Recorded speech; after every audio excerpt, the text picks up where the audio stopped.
Muy bien, está con nosotros Josefina Miro Quesada, autora del libro Ser Mujer en el Perú. Ella es coautora junto a Hugo Ñopo. ¿Cómo está? Bienvenida al programa. Buenos días. Muchísimas gracias, Liz, por la invitación. Gracias a usted por estar aquí en JN Noticias. He estado leyendo su libro y me parece muy interesante porque trata sobre una radiografía, ¿no?, de lo que está pasando, en este caso con las mujeres, en una situación muy complicada, ¿no?, que se ha visto en el tema de acoso político, por ejemplo, el tema de feminicidios, la diferencia que hay, ¿no? Entonces, en ese sentido le pregunto, por qué es tan complejo ser mujer en el Perú? Bueno, esto no es algo, por supuesto, reciente, ¿no? Lo que el libro busca ofrecer es una radiografía sobre cómo las mujeres y los hombres, todas las personas, hemos sido socializados de una manera tal que desfavorece la posición que tienen las mujeres en el acceso a derechos, oportunidades, a espacios de poder, ¿no? Por supuesto, son barreras de carácter estructural que en esa línea han sido creados y construidos social y culturalmente a lo largo de tantísimos años. Hay que recordar que las mujeres no tenemos ni 100 años de ser consideradas ciudadanas, ¿no? Entonces, esto es algo que no es reciente, que sin embargo, a pesar de los años, miles de años que, digamos, en donde las personas hemos socializado de esa manera, eh, por lo menos podemos reconocer que en los últimos años, en cuanto al debate político, el tema de la agenda de mujer y la agenda de igualdad de género tiene un rol más visible, ¿no?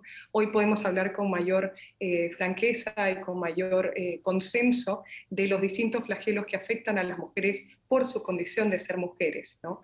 No es un problema, por supuesto, nacional, es un problema que trasciende fronteras, pero lo que el libro busca hacer es contar con data y con evidencia producida y creada en el Perú para poder darnos una idea sobre las distintas barreras que enfrentan las mujeres en ese país.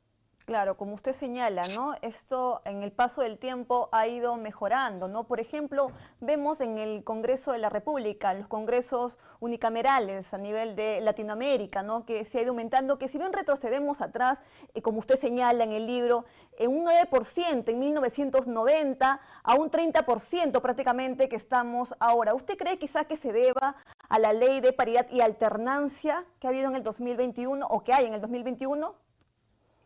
Sí, por supuesto, fue un hito en materia de garantizar el acceso a espacios de poder como el Congreso. Las leyes lo que generan son, digamos, acicates o institucionalizan un cambio que luego, en materia sociocultural, demoran un poco en garantizarse, ¿no? La ley en ese momento estableció cuotas obligatorias, 25% inicialmente, luego se incrementó a 30%, y en lo que respecta la presencia de mujeres se aumentó, ¿no? Se duplicó, de hecho, y esto, conforme han ido pasando los años, han ido incrementándose el número de mujeres en estos espacios de representación política.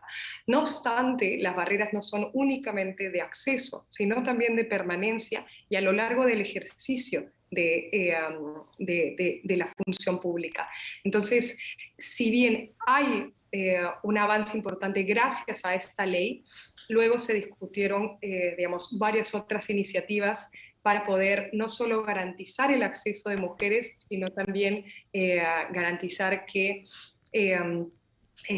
digamos, pudieran, por ejemplo, atacarse algunos flagelos que se identifican a lo largo del ejercicio de la función pública, como el acoso político, ¿no? Es decir, contamos con una ley que busca prevenir y sancionar el acoso político, que es uno de los fenómenos que se evidencian en el ejercicio de la función pública y también digamos, en los espacios de los partidos políticos, no solamente al momento de acceder al poder, ¿no? Y bueno, por supuesto también está la ley de paridad y alternancia, que ha significado también un avance muy importante en garantizar mayor presencia de las mujeres al momento de llegar a esos espacios de poder, ¿no? Claro, hoy todavía hay un desafío en lo que refiere a los gobiernos locales y regionales, ¿no? Va a ser la primera vez en estas elecciones en donde vamos a poder evidenciar los resultados de la aplicación de la paridad y alternancia en ese nivel, ¿no?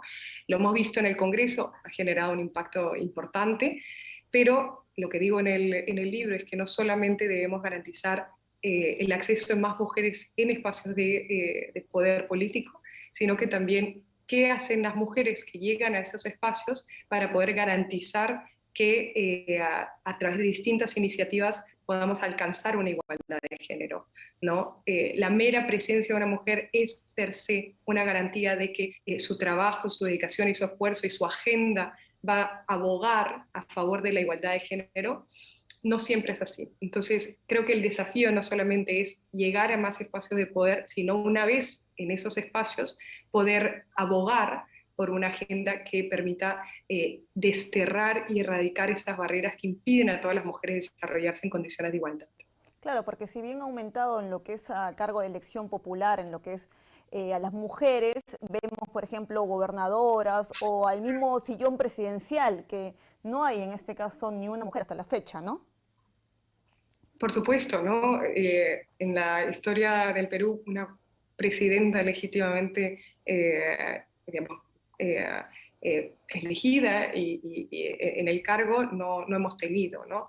Eh, Producto de la ley de paridad y alternancia, cuanto menos si vemos a más mujeres, por ejemplo, en cargos de candidatas a la vicepresidencia, ¿no? Por una obligación, digamos, de la ley, y eso genera más visibilización de las mujeres en estos cargos de representación política, ¿no?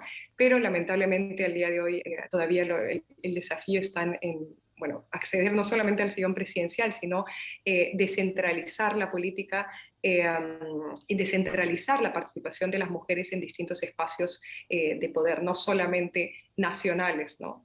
Claro, Sino ahora volviendo regionales. al tema que usted ha señalado con respecto al acoso político, usted menciona en el libro y lo pone incluso como uno de sus subtítulos, que es una estrategia para agotarlas. ¿A qué se refiere con ello, por favor? Bueno, el acoso político es una de las tantas formas de violencia de género, es decir, es una forma de obstruir su derecho a la participación política en igualdad de condiciones.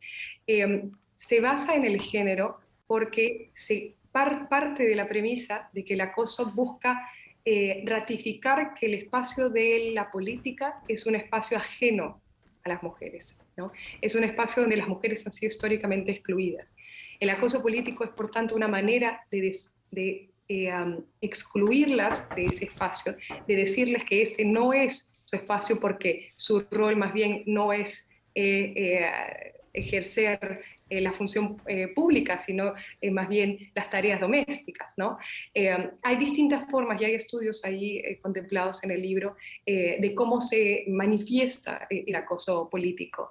Muchos de los testimonios de mujeres, digamos, que han ejercido, que han participado, ¿no?, de la cosa pública, las políticas, lo que manifiestan es que suelen no solamente desmerecer la capacidad, ¿no?, y el mérito de las mujeres en ese espacio, sino también reiterar que deben regresar a ejercer otras funciones, ¿no? No la función, perdón, del gobierno en el espacio público, sino más bien de la casa, ¿no?, del hogar.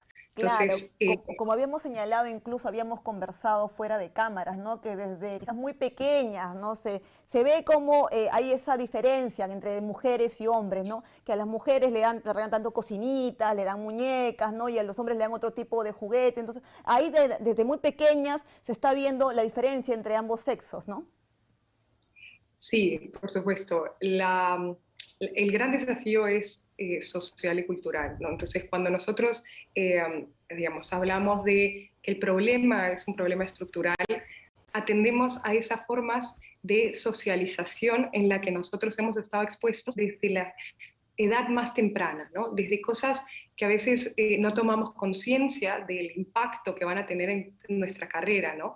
Cuando tú pones el ejemplo de los juguetes que les son asignados a niños y a niñas, ahí inconscientemente se les está diciendo, ese es el rol en el que debes desempeñarte, ese es tu lugar, ese es tu espacio, debes ser de esta manera, no debes mostrarte de esta otra porque si no, no vas a ser femenina o vas a ser muy machona, ¿no? Entonces, como el espacio público ha sido considerado por excelencia un espacio masculino, muchas mujeres consideran que deben mostrarse con atributos masculinos, ¿no? Para el ejercicio del poder, para poder así encajar en ese rol.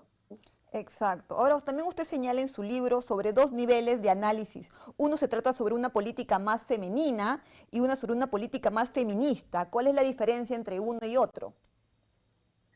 Sí, bueno, hay un debate en el que hacía referencia sobre si es que queremos, claro, más mujeres en estos espacios históricamente, donde históricamente han sido excluidas, ¿no? Espacio de representación política, espacio de la cosa pública, ejercicio del poder público, o si queremos, diría más bien, queremos más mujeres, sí, pero más mujeres con una agenda de género que permita identificar que hay un problema estructural en la sociedad y que las iniciativas y los actos y el trabajo que uno lleve, ¿no? Y que realicen el ejercicio de esa función pública estén dirigidas a poder erradicar ese problema estructural, ¿no?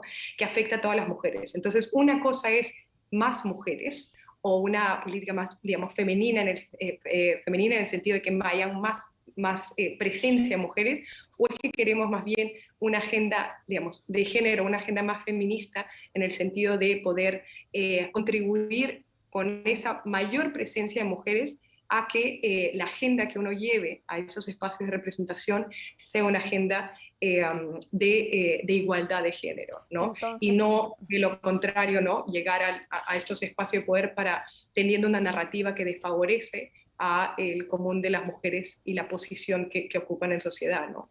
entonces podemos decir que el Perú ha avanzado con respecto a tener mayor presencia femenina en el poder político. Sin embargo, hay varias barreras que debemos desmontar, como usted mismo lo señala. Muchas gracias por esta entrevista. Muchísimas gracias a ti por la invitación. Muy bien, es momento de ir a una pausa y retornamos.